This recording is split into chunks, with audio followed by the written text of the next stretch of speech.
Join me on this journey as we explore house number 2 on the same property. Why was it abandoned? What happened to this place? Why did it decay? What's going on with it now? All these questions will be answered throughout the video. Also, I'm going to share my experience with how I felt and how I liked exploring this location.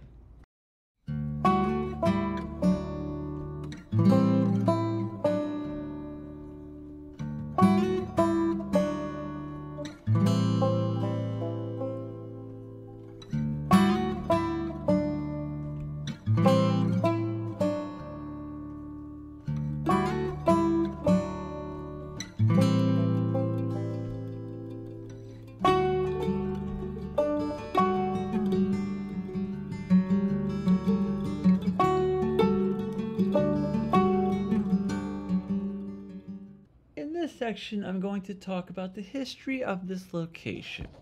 The town of Dorsey is named for the Dorsey family, who owned much of the surrounding land in both Howard and Anne Arundel counties in the mid-19th century. In the 1840s, they supposedly discovered iron ore on their property and began to mine it using German immigrant laborers.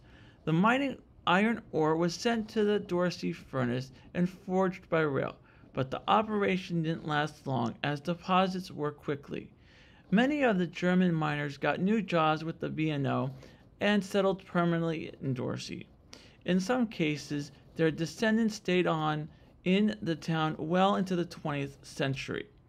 The German presence was so strong in the area that the Dorsey Emerald Methodist Church held services in German until 1881. In the 1890s, the church burned down and was rebuilt on Dorsey Road in 1897, still standing today across the street from the Lenox Park neighborhood.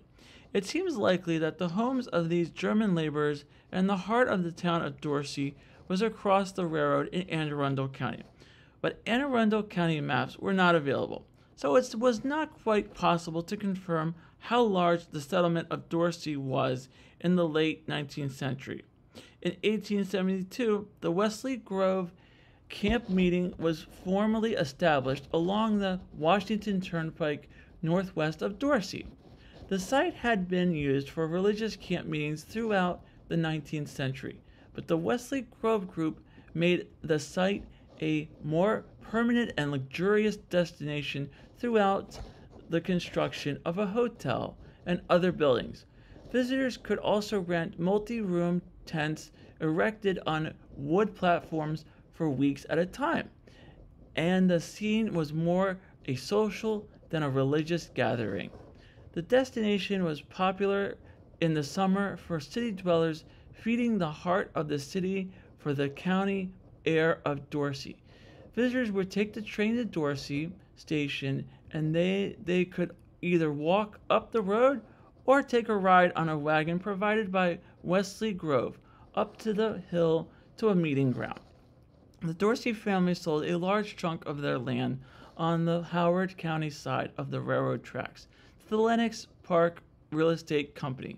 Sometime around 1893, the company head of Edwin Goldman subdivided the land into 423 lots of various sizing. The plot of the Lenox drew in 1900 a large block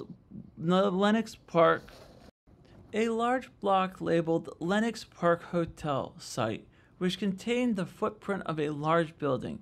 It is not certain whether this is purposed or existing, but looking at a modern map of the neighborhood, the house that is rumored to be the old Dorsey home is located in about the same spot as the hotel on the plat. Locals claim that the old Dorsey home was turned into a hotel at one point. Almost all of the roads shown on the 1900 plat were constructed, but Lenox Avenue is much shorter today than it is shown on the map. This neighborhood became an early example of suburban movement and community planning in the United States.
In this section, we're going to talk about what happened to this location.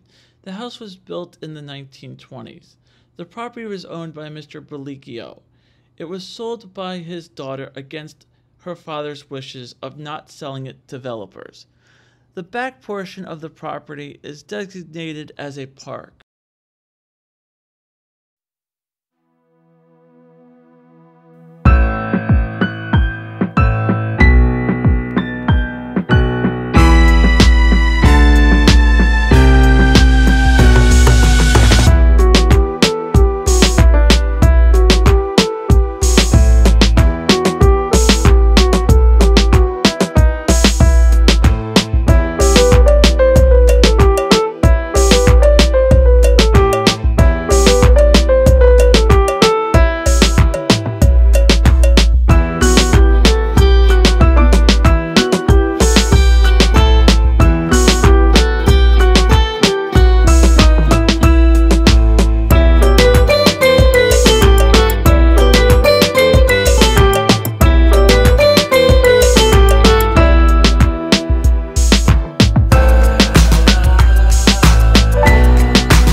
What's going on with it now?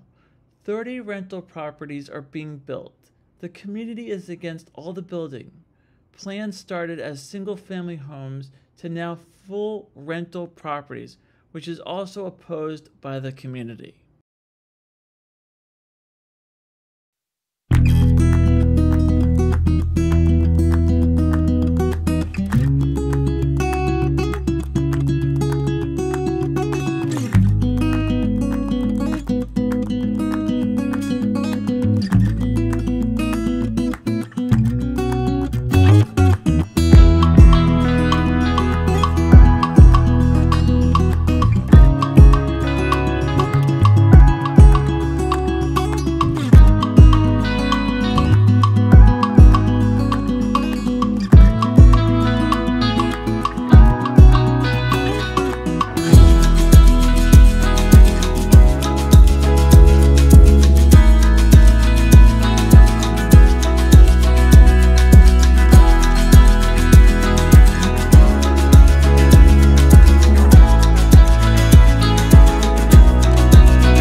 Why did this location decay?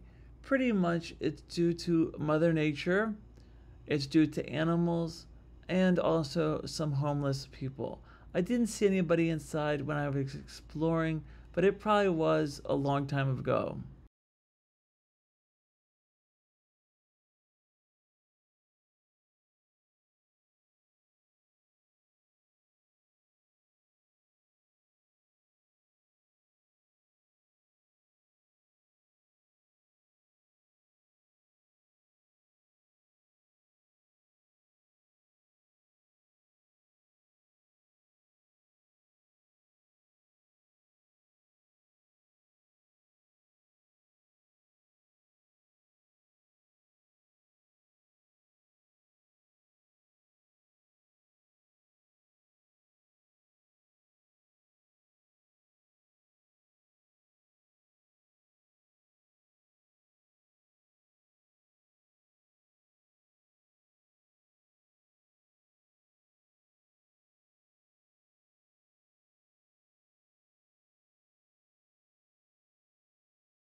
In this section, I'm going to talk about my experience and how I felt exploring this location.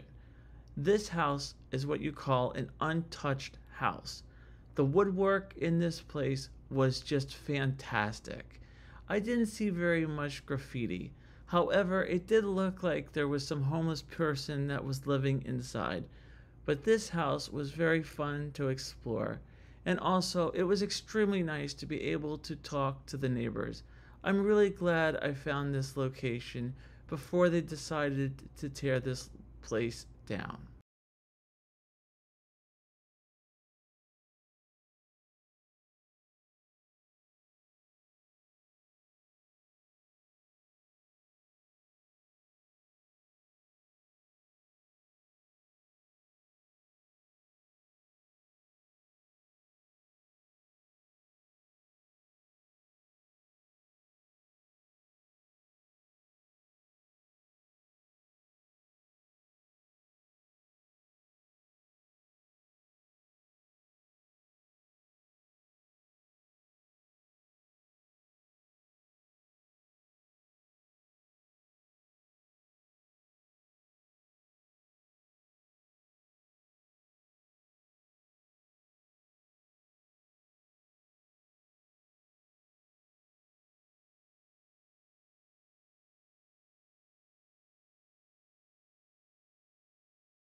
Thanks for watching my video. Make sure to subscribe to my channel, like the video, and also don't forget to hit the notification button so you'll know when new videos get released.